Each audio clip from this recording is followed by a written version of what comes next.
Have you ever loved someone so much that you knew you would lose everything for them? I did. I loved Ayo, a man from a different world. My world was not supposed to have him. But love doesn't care about what's right or wrong. It just happens. But sometimes love isn't enough. I still remember the first time I saw him. It wasn't supposed to be anything, but it changed everything. At first, I thought it was nothing, a fleeting glance, but Ayo's eyes, they made me feel things I had never felt before. He smiled and my heart skipped a beat, but I knew better than to let myself fall for someone like him. He was from a different tribe, a different life. Our people don't mix like that. I shouldn't have let him into my heart. But the heart doesn't listen to reason, does it? It follows its own path, no matter the consequences. We started meeting in secret, in the quiet corners of the village, sometimes under the shade of the old baobab tree by the river. Ayo would sit next to me and we would talk about everything and nothing. I should have known it was dangerous, but the feeling of being with him, of being understood, was too strong. I started to dream of a life with Ayo, a life where I wouldn't have to worry about the tribe, the traditions, or what my father would think. But those dreams were built on sand. I now know. Of course, he couldn't stay a secret forever. My brothers say he saw us.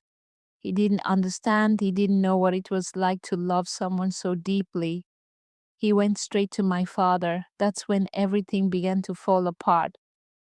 How dare you, Ayo, a Fulani girl? This is not our way. This is not how our ancestors raised us, my father shouted. I knew in that moment that my father would never accept it. He wouldn't understand that love doesn't care about traditions. He wouldn't understand that love had no boundaries. Ayo wanted us to run away, to leave everything behind, to find a place where no one would stop us. My heart told me to go, to follow him, but my mind couldn't let go of the consequences. If we ran away, what would happen to my family, my mother? What would the village say? I could not bring shame upon us all for one fleeting love, no matter how deep it ran. I told him I couldn't, that the consequences were too great. But even as I said it, I knew it was the hardest thing I'd ever done.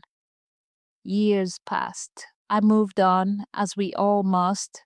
But Ayo, he never left my heart. I would see him sometimes in the market. He would smile and I would smile back, but there was always a distance between us now. He became a leader, a respected man. But I never saw the love in his eyes again, and I know deep down neither of us ever stopped loving each other. We just learned to live without it. Maybe love is not enough sometimes. Maybe it is our traditions, our families that are too strong. But I will always remember Ayo, the love I never had. A love that could never be, but never truly faded.